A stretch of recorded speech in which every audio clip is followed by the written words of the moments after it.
नमस्ते भारत। और मैं अपने फेवरेट कॉर्नर में फिर से वापस आ गई हूँ। आजकल मैं सुबह निकलती हूँ, लोगों से इंटरेक्ट करती हूँ, उनसे बातचीत करती हूँ और उसके बाद एक जगह मैंने बनाई हुई है जहाँ पर आकर के मैं अपने वीडियोस बना के आप लोगों के लिए अपलोड कर दिया करती हूँ। आप सबको मालूम ही होगा कि मैं कोयम्बटूर में हूँ। इस वक्त साउथ कोयम्बटूर एक कॉन्स्टिट्यूएंसी है कोयम्बटूर की, जहाँ पर मैं हूँ चुनाव की दृष्टि से। आप लोग जानते हैं कि इस वक्त भारतवर्ष के अंदर 5 राज्यों में चुनाव चल रहे हैं और तमिलनाडु उनमें से एक राज्य है। कोयम्बटूर तमिलनाडु का हिस्सा है। So I have been here for a week now. Few of my viewers have given me a very good advice and उन्होंने ये बोला है कि I should go and check out some Kanzivaram showrooms and pick up couple of sarees.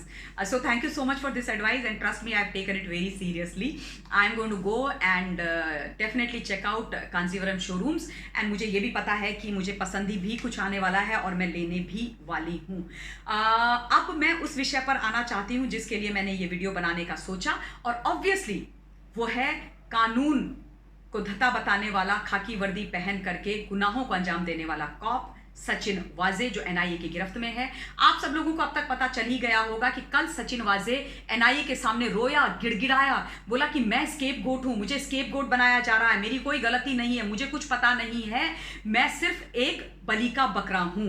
तो भाई सचिन वाजे ने जब इतनी सारी चीजें बोल दी तो एनआईए को यह भी फटाफट बता दो, अपना मुंह खोलो, दही मत जमा के रखो कि तुम्हारे कंधे पर रख के बंदूक कौन चला रहा था, या किसने तुम्हारे कनपट्टी पर बंदूक रखी हुई थी जिसके कारण तुम्हें ये सब काम करने पड़ रहे थे। अपने आकाओं का नाम बोल दो, खत्म करो कहानी। क्या ये तमाशा लगा करके रखा हुआ है? हम तो कह ही रहे हैं शुरू से कि सचिन वाजे तो प्यादा है, लेकिन उस प्यादे को चलाने वाले लोग कौन है, शतरंज का खेल खेल कौन रहा है, वो उस व्यक्ति का पकड़ा जाना बहुत जरूरी है, उस व्यक्ति का गिरफ्तार होना बहुत जरूरी है। तो भाई उनके नाम खोल दो।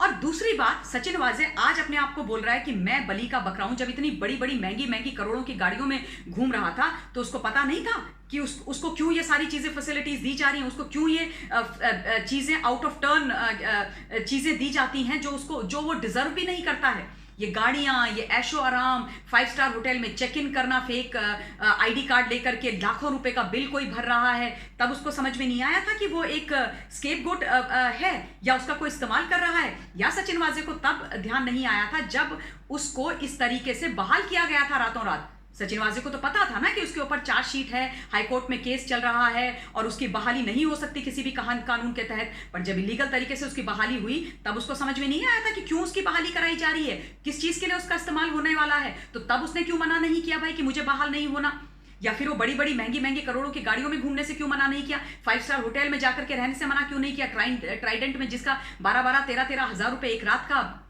भाड़ा लगता है, क्यों वो वहां पर रहने के लिए चला गया। तब उसको सचिन वाजे को यह समझ में नहीं आया कि उसको स्केपगोट बनाया जा रहा है। जब इतने बड़े फेक टीआरपी का केस बुनने के लिए उसको बोला गया, उस टीआरपी केस का हेड उसको बनाया गया, वो केस उसको दे दिया गया, और उस वक्त उसको याद नहीं आया कि किस प्रकार से वो सच्चे ईमानदार व्यक्ति के घर में घुस करके AK-47 की ब्रिगेड लेकर के उनको पकड़ के घसीट करके घर से बाहर निकाल करके आ रहा है, जिसकी कोई गलती नहीं है, जो व्यक्ति सिर्फ सच बोल रहे हैं। तब उसको समझ में नहीं आया कि उसको स्केपगोट बनाने के लिए ये सब काम कराए जा रहे हैं।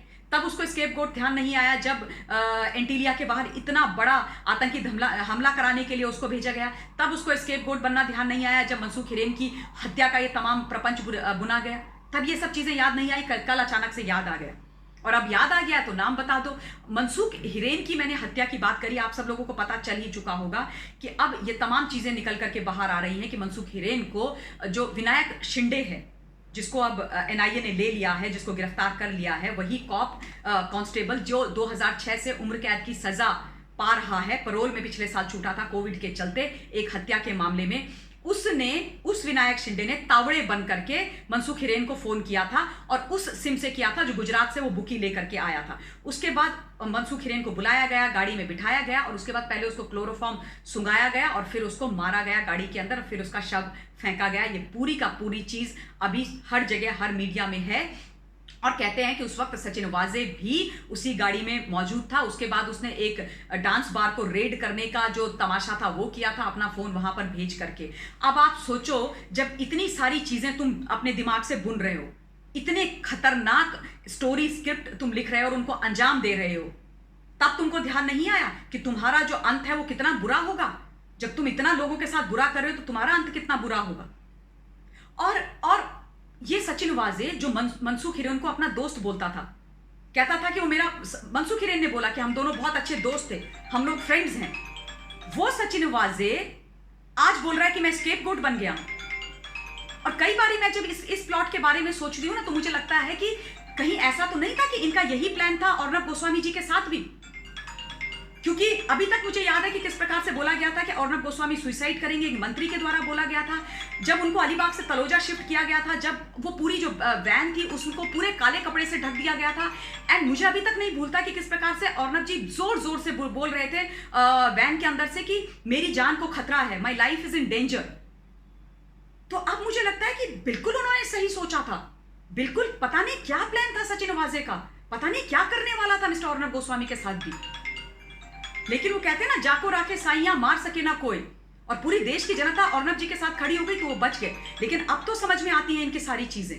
तो भाई सचिन वाजे जो इतने खतरनाक कृत्य कर रहा था, आतंकी हमले से लेके लोगों को मरवाने से लेके लोगों पर झूठे आरोप लगाने से लेके, उसको तब नहीं पता था कि वो एक स्केपगोट है। और तब उसने ये सब काम करने से मना क्यों नहीं किया? तब उसने अपने हाथ खड़े क्यों नहीं किए? भाई तुम खाकी वर्दी पहने हुए एक कॉप हो, तुम्हें तो संविधान का, कानून का पूरा नॉलेज है, लीगल और इलीगल का पूरा नॉलेज है, तो मना कर देते, पर मना नहीं किया ना। तो फिर अब ये बताओ कि तुम्हारे मालिक और आका कौन है, उनके नाम बताओ।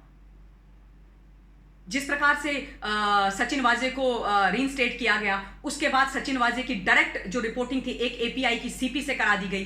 करोड़ों की गाड़ियों में घूम रहा था, जो लग्जरी कार्स उनकी फ्लीट सचिन वाजे के पास थी। सचिन वाजे को वो सारी चीजें मिलती थी जो सचिन वाजे को चाहिए थी। सचिन वाजे सीएम के फेवरेट थे। सचिन वाजे ऐसे घूमते थे जैसे वही महाराष्ट्र के सीएम हो, मुंबई के ये हेड हैं, आका हैं। तब इनको याद नहीं आया कि ये गलत काम कर रहे हैं, इलीगल काम कर रहे हैं और इसका अंजाम बुरा होगा, और इनको स्केपगोट बनाया जा रहा है और मुझे कोई गलत काम नहीं करना चाहिए, देश विरोधी, जनता विरोधी, लोगों को विरोधी काम नहीं करना चाहिए।